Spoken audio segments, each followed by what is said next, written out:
Hi friends, welcome back to our channel. Friends, night Hyderabad నుండి ఇంటికి వెళ్తుంటే ఏమో చలి వస్తుందంటే, ఎందుకంటే ఇటు బాగా వర్షం పడ్డది ఫ్రెండ్స్. వర్షం పడ్డ కారణంగా బైక్ మీద వెళ్తుంటే చాలా చలి వస్తుంది. అందుకని చెప్పేసి ఎంత స్లోగా వెళ్ళినా కూడా చాలా వేగంగా వెళ్ళినట్టే వీడియో వస్తుంది. కానీ నైటు జర్నీ చేయడం అనేది ఎంతకైనా రిస్కీ అయినా కానీ తప్పదు. ఎందుకంటే మళ్ళీ ఇంటికి వెళ్ళాలి, ప్రిపరేషన్లో ఉన్నాం కాబట్టి ఒకటే ప్రిపరేషన్ మిస్ అయినా కానీ మళ్ళీ సబ్జెక్ట్ కొత్తగా అనిపిస్తుంది. ప్రిపరేషన్ అనేది మిస్ చేసుకోవద్దు. అందుకని అక్కడ స్టే చేయకుండా వెళ్ళడం జరిగింది ఇంటికి. ఓకే ఫ్రెండ్స్, చూడండి వీడియో. ఈరోజు మన ఈ బండి మీదనే హైదరాబాద్ పోయినాం. నేను పోయింది కూడా మధ్యాహ్నం పోతే అది పోయేసరికి అశోక్ నగర్ పోయేసరికి ఆఫ్టర్నూన్ ఇంటి దగ్గర నుంచి నేను 3కి స్టార్ట్ అయినా. అశోక్ నగర్ పోయేసరికి 6:30 అయింది. 6:30 అయిన తర్వాత బుక్స్ కొందామని ఒక బ్రదర్ ఉన్నాడు, మీకు తెలుసు కదా. బ్రదర్ వచ్చేసి రియాజ్ సార్ వాళ్ళ బ్రదర్. ఫోకస్ ఇండియా బుక్ స్టాల్కి వెళ్ళిన. పోయిన తర్వాత అవి చూస్తే బుక్స్ ఓకే, కానీ వేరే బుక్ స్టాల్లో కూడా బుక్స్ నేను సెర్చ్ చేసిన. ఏడో చూసినా కానీ అంత మోసం బ్రదర్. అక్షరం నాకన్నా బుక్స్ మోసం.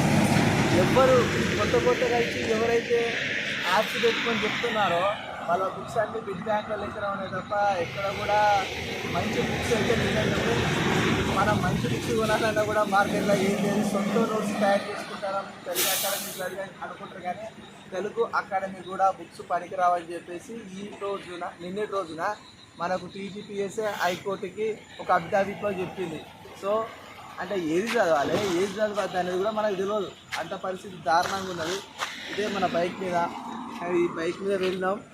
ఈ బైక్తో నేను ఎప్పటికీ హైదరాబాద్ పోతా, ఎంత దూరమైనా ఇదే బైక్ మీద పోతా. ఈ బైక్ తప్ప నేను మళ్ళీ బస్సులో పోను, ట్రైన్లో పోను, ఎందులో పోను. నాకు ఈ బైకే మీద పోవడం అనేది చాలా ఇష్టం. సో కేవలం నేను బుక్స్ కోసం పోయినా. ఎందుకంటే టైం తక్కువ ఉన్నది, 2కి తక్కువ ఉన్నది, 3కి తక్కువ ఉన్నది, 1కి తక్కువ ఉన్నది.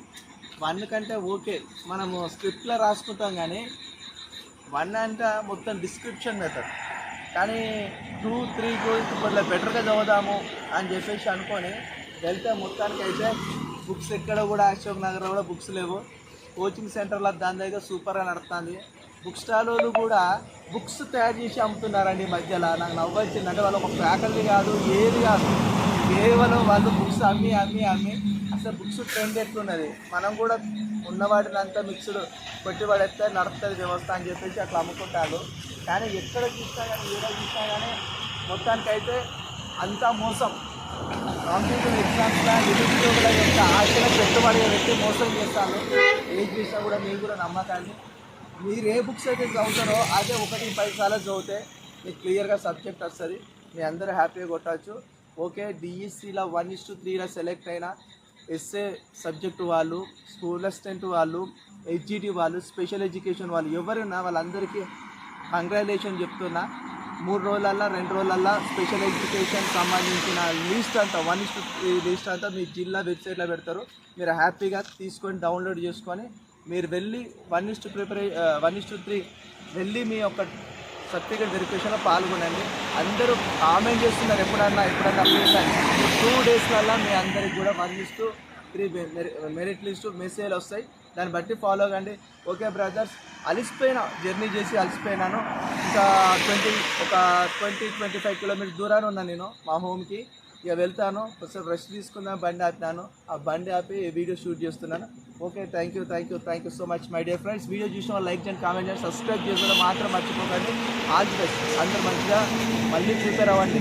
డిఎస్సి 2025 జాబ్ క్యాలెండర్ వచ్చి డిఎస్సికి మళ్ళీ ప్రిపేర్ అవ్వండి. మళ్ళీ ఉద్యోగం ఈసారి మిస్ అయిన వాళ్ళు నెక్స్ట్ పొందండి. Okay, thank you.